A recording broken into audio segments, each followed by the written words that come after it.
Hey everyone, here's a quick overview of the Teachers Essentials. I know we went over a few of them in our pre-planning meetings. Sorry about that. But here's the rest of them. Just want to run through them really quick. Norms for faculty meetings and planning period meetings. Show up for meetings that are required on time, um, and be there, of course. Avoid distractions, cell phone use, grading papers, all that good stuff. If you got an emergency, let somebody know. We'll work with you. If you have questions or concerns about something presented in a meeting, schedule a time to discuss it with an administrator. Don't discuss it right then and there during the meeting or right after the meeting. Schedule a time to sit down and talk with an administrator, with me, or with the other administrators about what your concerns are, and let's go from there. Let's see if we can work through it like that. Chain of command, teachers and coaches should follow the appropriate chain of command. For teachers, department chair, school administration, superintendent, board of education. For coaches, it's athletic director, school administration, superintendent, board of education. The instructional notebook, every teacher is responsible for having it prepared in their class. The notebook will be used by administrators during each of the TEKS walkthroughs and evaluations. And it should be available at all times. The instructional notebook needs to be done or needs to be completed by August the 25th. That means it needs to be tabbed out, everything put together, ready to roll. If you're a new teacher, please see your mentor teacher for assistance. Now you were provided the table of contents and all of the items in the instructional notebook. Here's a link to the table of contents. It should open up when you click on it, and you can use that as well. There are also all the items for the instructional notebook will also be placed on the teacher's resource page. Lesson plans, teachers should be sure that lesson plans are well prepared, that class starts on time, and that class does not end too soon to ensure that students are engaged, standards are taught, and an environment conducive to learning and good behavior is maintained. We want a standards-based classroom that reflects the state standards. Create your digital library of instruction. I know we started this during COVID. I think this is one of those positive things that came out of COVID. So continue to do that as you see fit and upload those presentations to Google Classroom. Attendance, student attendance policy, those are in your instructional notebook. Those were also gone over with students in the class meetings, and those are also included in the presentation that you were to do with students the first week of class during first period over the student handbook. And so those things are there for your reference if you need them. This is a description of the student's first day. Please have your attendance taken for first period by 8:05. Remember, if a student does not show to your class on time during first period, to mark them absent. If they are tardy, that will be changed by someone in the media center, more than likely Miss Maggie. So all you have to worry about marking in first period are absences. And second through sixth period, take attendance the first 10 minutes of class. You're going to mark tardies and absences based on when students come to class. So if they're less than 15 minutes late, they're going to be tardy. If they're more than 15 minutes late, then they'll still be marked absent. Skipping, if you suspect someone skipping, please let Ms. Harris or Ms. Jones know. We'll do what we need to do to locate them and administer consequences as needed. The grading scale, make sure your grades are updated weekly. This is huge, as this provides us with an accurate snapshot of how a student is doing in your class. Okay. Make sure that the date is by when the grade was given, not by when it was entered in the computer. Make sure grades are being given every week. Make sure grades represent each of the categories in your grade book fairly. Make sure they're spread equally out among labs, quizzes, tests, classwork, and homework.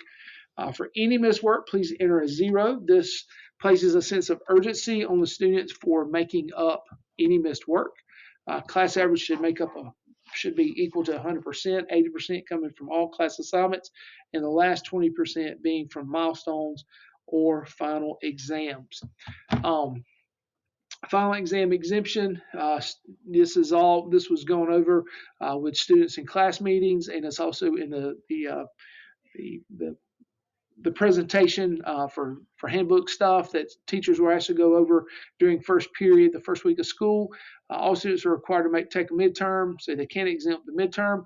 but they must meet the following criteria to exempt. They must have an 85 or higher, 8 or fewer total absences in year-long class, 4 or fewer absences semester-long class, no ISS, no OSS.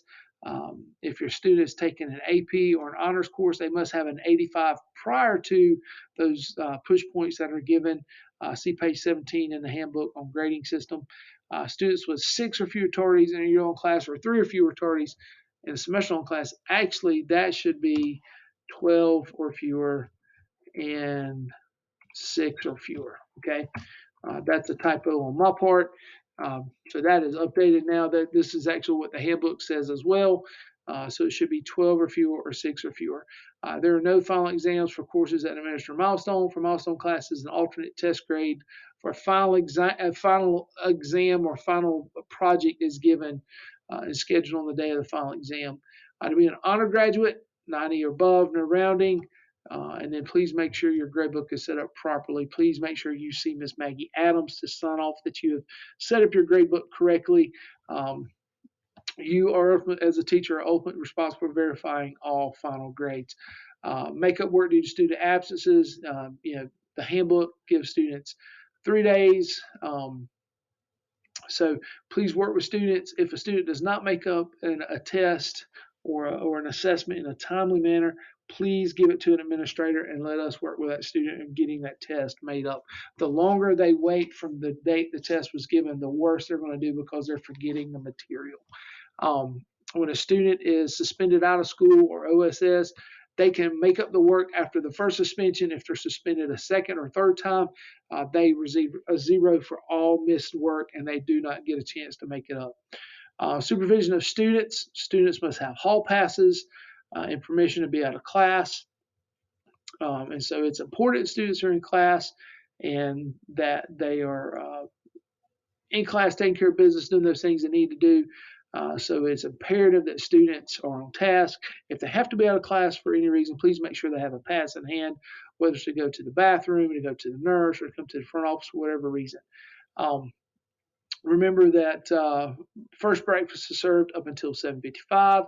At the start or during first period, please do not write a slip for students to go or pass for students to go eat first breakfast. Students can eat second breakfast at 8:55.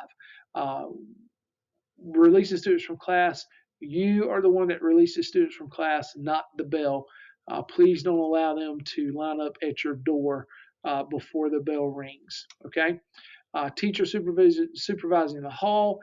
Please make sure you're visible in the hallway and that you see, keep eyes on things that are going. The more people that are watching, the less events we have that are going down.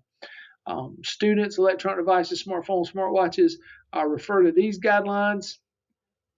These simply just say that you need to post your cell phone policy in your classroom, and you also need to put your policy in your syllabus along with the language from the student handbook on what the policy is. Be clear about your expectations. What about smart watches, wireless earbuds, doing test quizzes with students, do anything different with their devices? Make sure those things are included. And all of this information here, actually, I forgot about, is what's included in this link here. So these are the guidelines, and this is the confiscation policy here. Remember, don't take a device from a student. A student needs to place it in your hand or place it on a desk or place it in a drawer. If you're confiscating something, if a student refuses to give it to you, just call one of us and we'll go from there. Be consistent, be vigilant,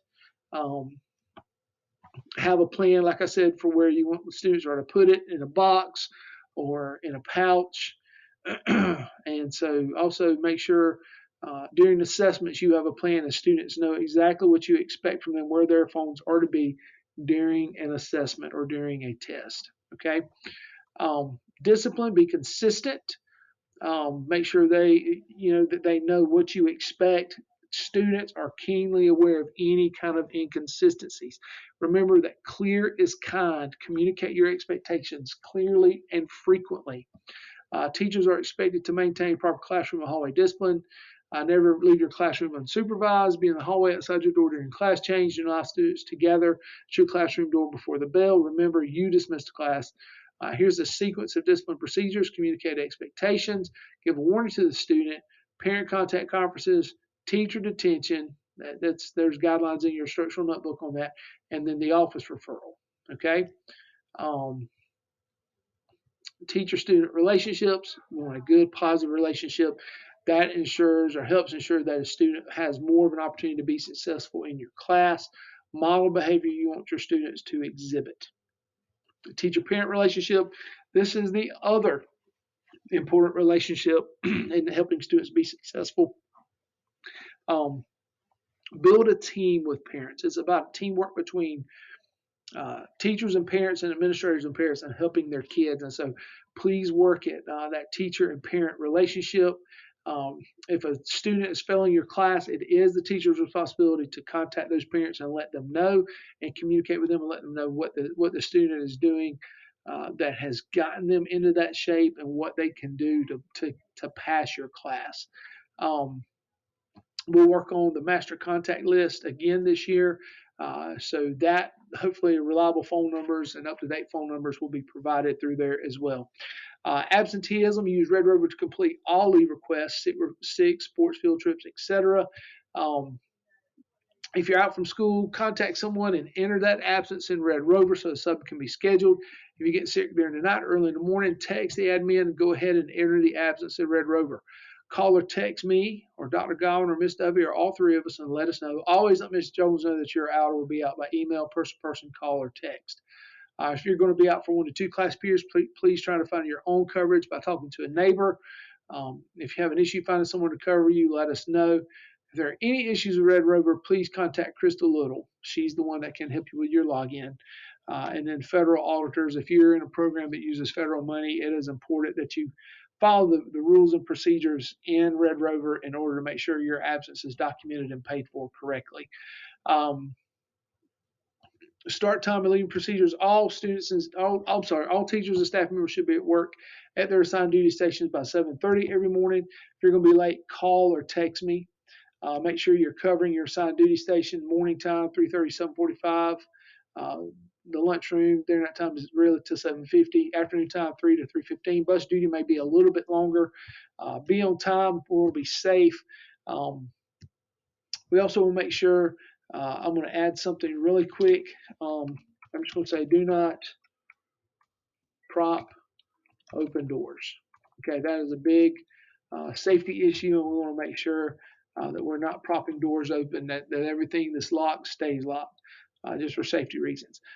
Make sure that for teachers, for electronic devices, cell phones, you're allowed to have your cell phone, but just make sure that you're not consistently and constantly on your phone.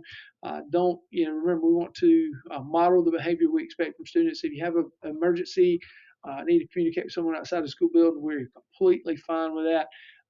Just step out in the hallway, get somebody to cover your class where you step away and make that phone call or answer those text messages. Please check your school email and the teacher resource page. There's going to be a lot of information there. We're working on updating that as quickly as we can. Please check your school Google Calendar daily.